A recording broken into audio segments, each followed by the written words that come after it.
ce soir, c'est ma 13e chronique. Et comme je n'ai pas eu l'occasion de le faire pour Halloween, je vais vous raconter une histoire vraie qui fait peur et qui a eu lieu très récemment. Nous sommes dans la nuit du 28 au 29 octobre. Non mais pas maintenant, là je suis au courant qu'on n'est pas dans la nuit du 28 au 29 octobre, merci pour l'info. Je jette encore de temps en temps un coup d'œil à la date du jour par curiosité. C'est parce que je raconte l'histoire du passé mais au présent. Enfin je veux dire, l'histoire a lieu au passé mais je la raconte au présent. Je la fais en mode vieux quoi, pour que ce soit captivant. À ce moment-là, je rentre dans l'épicerie de la Grand Rue. Bon, ça s'appelle le présent antérieur, figurez-vous.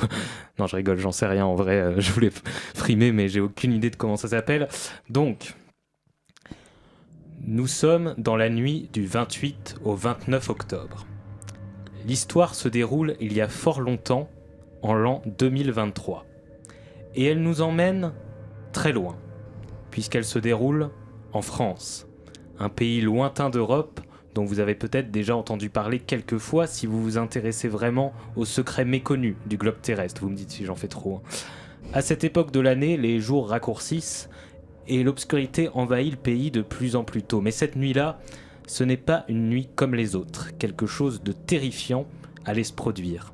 Un événement d'une ampleur exceptionnelle qui survient grand minimum une fois par an et grand maximum une fois par an.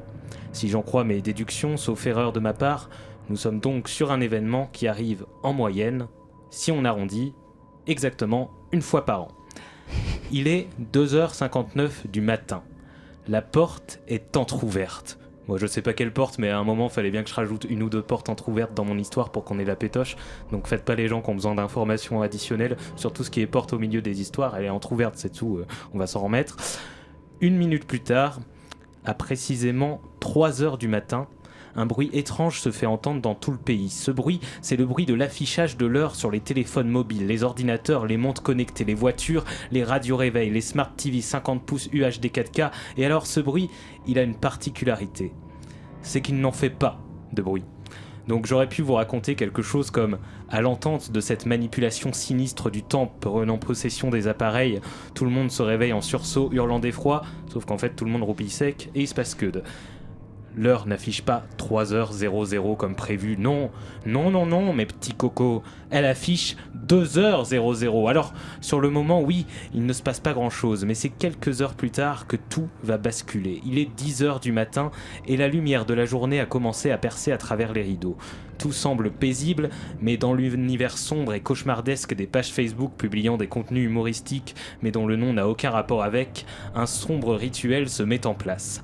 Une synchronisation de l'horreur. Les pages Destination Vie Saine et Équilibré.com ou Je pense à toi ma sœur avec des majuscules à tous les mots, on sait pas pourquoi, ou encore l'incontournable Météo Dordogne-groupe officiel et d'innombrables autres pages au nom incongru, toutes semblent avoir été touchées par une sinistre malédiction.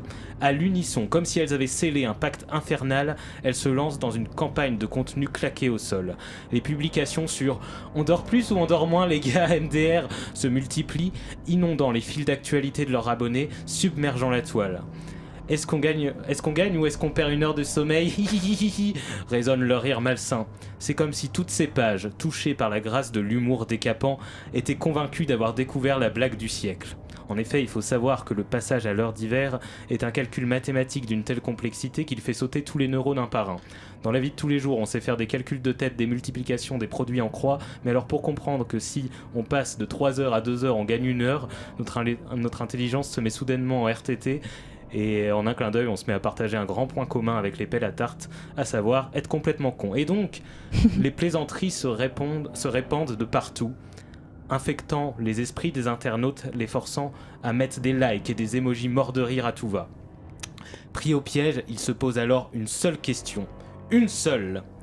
Y a-t-il un moyen d'échapper à cette invasion macabre, ou bien sommes-nous condamnés pour l'éternité ? Alors la prochaine fois que vous noterez la présence d'une porte entr'ouverte dans une histoire, souvenez-vous que malgré les apparences, elle peut être aussi le seul moyen d'échapper au théâtre d'une tragédie numérique.